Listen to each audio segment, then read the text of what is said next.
Welcome back, everybody. It's Ask the Expert with Ottawa Physiotherapy and Sport Clinic. We're talking shoulders and related sort of ailments today, and we get some questions to address.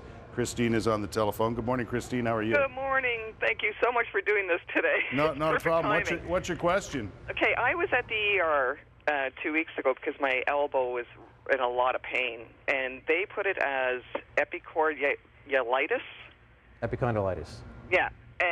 But I'm finding that a lot of my pain, if I put my arm up, it's coming from the back of my shoulder, in the shoulder blade. Where you had that gentleman put his arm up, straight ahead, it comes to me right in that back blade.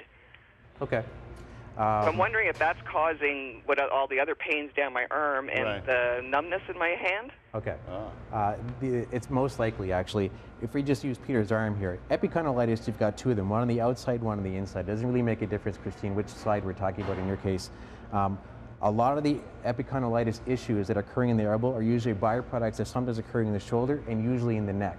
So if you're getting numbness in the hand, for example, then that means there's a nerve of some sort that's getting injured. So there's definitely a neck component occurring there. And if you think about it that way, then what connects the neck to the hand? Nerves. Therefore, you've got a nerve or nerves which are going down the arm, and something along that chain, whether it be elbow, shoulder, or neck, are all contributing to giving you what for now you're feeling in the elbow and a little bit in the shoulder.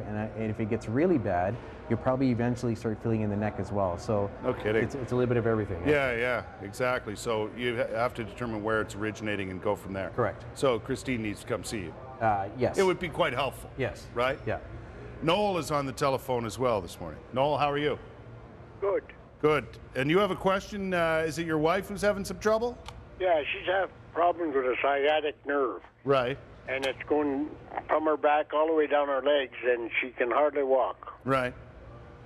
Any idea, was there any trauma that might have caused that, Noel, or? Not really. No.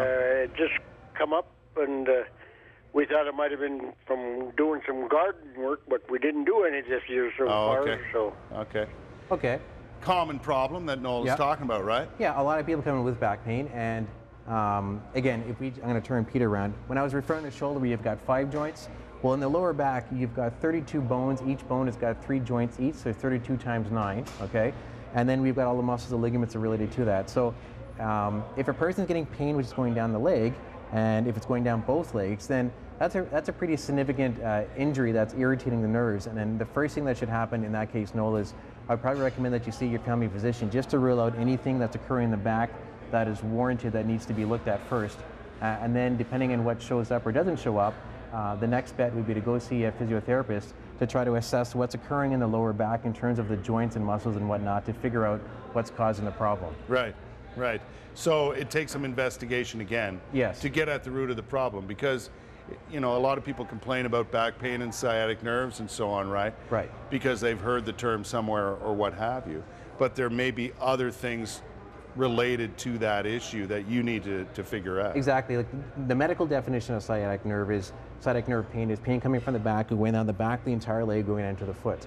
But when people come in, they say, I have sciatic pain. Okay, what does that mean to you? And they say, well, I got pain down the front, or I got pain down the side. Theoretically speaking, that's not actually sciatic. So it's a general term that people have picked up on, right? It's like saying I have back pain. Well, that's great, but we need to be more specific. So to really give a good concrete answer, we have to see the person to figure out what's moving. Do I need to go see a doctor before I come see you? Absolutely not. You can just walk into any physio clinic to get physiotherapy. The only time you ever need a referral is depending on your insurance plan. Right. Some insurance plans will require a physician referral to make the claim, but you don't need a physician's referral to see a physiotherapist. Exactly. And a lot of people think there's a process that you really have to go through, and it's not that difficult. Exactly. Yeah. I mean, it used to be like that a long time ago. We were going to see in the 90s, but people are still under the impression that you need a referral to see a physio.